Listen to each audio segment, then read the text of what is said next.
is, I think it's probably 6 vignettes, and this is the first one. And I decided to do it. I decided to write it last week. So I had started to write this, the story as memoir, and but it's called Sister from Another Planet. But I realized that's actually going to be a story about growing up in St. Louis. And Drama of the Gifted Grown Up is the story of, well, you'll see. Anyway, all right. So. I'm so excited that we're doing this because I get to try this out. Yeah. And Alice, you're really such a you're an influence. You really are. So when I decided I wanted to read it, I thought about you. So thanks for the influence and the inspiration. Now I know I've played this for you before, but this is how this show starts.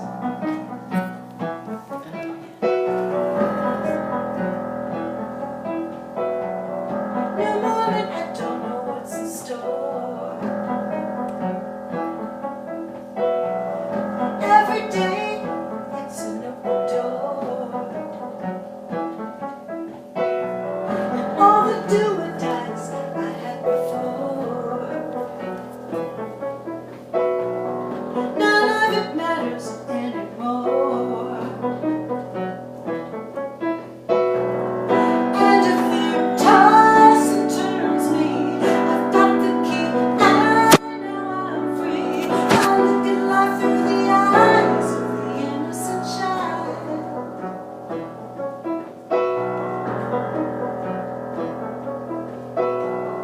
I was burning out from the push and pull. Big deal in the sky supposed to make me fall. The silence on whoever made the rules. I like to think we went to different schools. If there's a wall, I see through it. If there's no fun, I can't do it. I look at life through the eyes of the innocent child.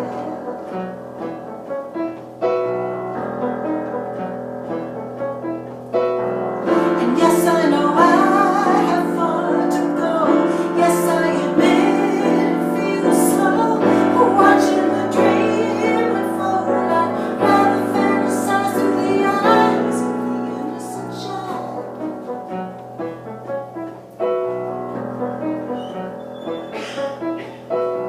I've got to know that joy, there's no other way. Once I called it work, gotta make it play. 'Cause it was given as a gift, not that to drown me, but to lift me up and realize through the eyes of the innocent child. Eyes of the innocent child. Eyes of the innocent child. Pitch Perfect Toddler shows acute signs of child prodigy syndrome. Details at 6. There's a baby picture of me standing at my grandmother's piano playing Twinkle Little Star. Years later, I happened upon an illustration of Mozart, probably the same age, striking the same pose, maybe he himself even plunking out variations of the theme based on Twinkle, considered one of his all-time greatest hits, although he didn't really write it. At 16, I visited Salzburg. I got off the train and found my way to his birthplace without a map or a Welcher Weg zum Haus von Mozart. Well, maybe I was Mozart incarnate, I mused, keeping this insight to myself. Years later, I shared my theory with a friend. He suggested that perhaps I had been Mozart's mailman. I was 3 years old when my first sibling was born. Usurped of my crib and everyone's undivided attention, I was rewarded with a big girl room in the far corner of our starter home, replete with a canopied bed, a zenith console, and an upright piano. Go play and have fun, I was instructed, and close the door. Zenith was my nanny. She kept me company all day. There was never a limit to how much TV I could watch, and soon Twinkle went into my greatest hits file as I enthusiastically began picking out theme songs with one finger. Among my selections were Mighty Mouse and Davy Crockett, King of the Wild Frontier. It wasn't until I was perched back on the piano bench for another photo op at my grandmother's baby grand that I began playing the Saturday morning lineup. The family was shocked. Good God, she's playing by ear, Grandma squealed. I bet she has perfect pitch, she said, sliding next to me. Okay, Rozie, honey, we're going to play a game. Close your eyes and tell me what note this is. This one I opened my eyes and putting my finger on middle C. Oh, what about this, Mom asked, playing a high A. It's that, I answered, going right to it. This was fun. Well, try a black key, Dad suggested. What's this? He didn't even know himself. It's this, I sang, singing the low E flat. I was back in business and my baby brother could go rotten hell. Hi, G, hi, G, hi, G, oh, G. Mom picked at the keys as I eagerly finished the phrase. Captain Kangaroo, I added proudly. This is a KMOX TV bulletin, bulletin, bulletin.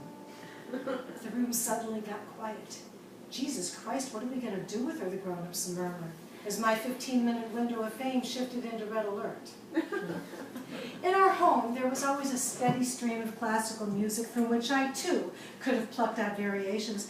Nonetheless, I stayed nestled behind my four walls, hanging out with Zenith, cackling to laugh tracks, and adding My Little Margie, Love That Bob, and Sky King to my growing repertoire. As soon as I could recite my ABCs, I was enrolled in Howard Townsend's Piano School for Children. Far more intriguing to me than the colorful display of sheet music I would soon be mastering was the shelf with the little gold busts of the famous composers. Can I have one? I asked Mr. Townsend. When you finish a piece, he replied. Brimming with zeal, I aced March of the Wee Folk in the first week, and for this feat I received the head of Bach. Examining the green felt that sealed the hollow plastic statue from underneath, I poked my finger through it, and it made a little pop. As Mr. Townsend went to the door and let in the next student, I ran to the shelf and popped a Chopin. Over the course of the year, I managed to amass the full collection of busts and vandalize the rest. My felt popping skills would later find their way into testing boxed chocolates. I was 6 when I began formal training. I was assigned the Clementi Sonatina in C. The following week I aced it in the key of B, maneuvering my way through its 5 sharps. We have a little problem, Mrs. Kagan said to my mother. Do you have a recording of this piece? We do. She plays it over and over, Mom noted. Well, then your turntable is slow, Mrs. Kagan confirmed. She's playing everything by ear, but the good news, you have a prodigy on your hands. Having been sanctimoniously outed by Mrs. Kagan, I was quickly given pieces for which I would actually have to learn the music. By this time, we were living in a big house. Our not one but 2 baby grands spooning comfortably in the living room. I sat at my piano of choice for an hour a day, running passages accented with an occasional, I don't hear anything in there, coming from the other room. For my 9th birthday, I received my first record player and a short stack of 45s. Once again, I was invited to have fun and keep my door closed. Coming from the downstairs, hi-fi was a rotation of Haydn string quartets and Ellising's Gershwin. Now, I could take or leave the Berlin Philharmonic. It was Nelson Riddle's violins that gave me frisson. I liked Ella's voice. I hated mine. It was raspy and smoky, far too sophisticated for a little girl. I wanted to sound spunky and cute like girls named Patty and Nancy. Yet, when I ventured to the piano to pick out the lush arrangements and try out Ella's nuances, Dad came running into the room. Do that again, he commanded. I could cry salty tears. Where have I been all these years? I sang, my small fingers patting my Riddle's 101 string augmented 7th chord. Little while I tell you now, how long has this been going on? Pussycat, you sound just like Ella, Dad cavilled. I soon became the darling of my parents' parties.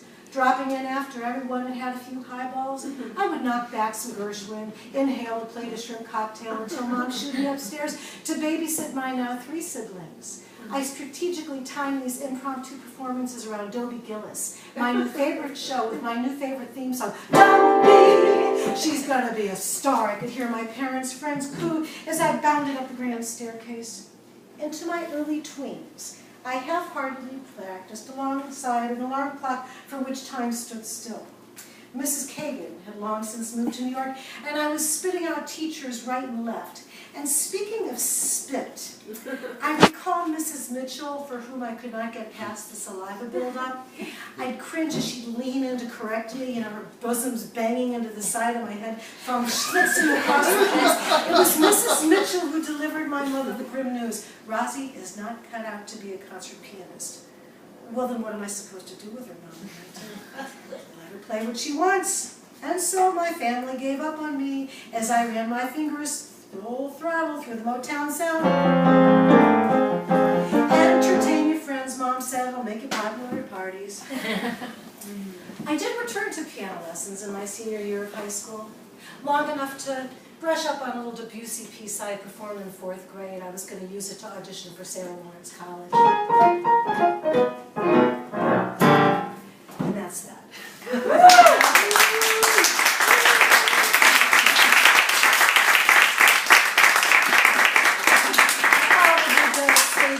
And then it'll go, and I know the next song I'll go into, and then, the pictures and the illustrations. Thank you. Fantastic.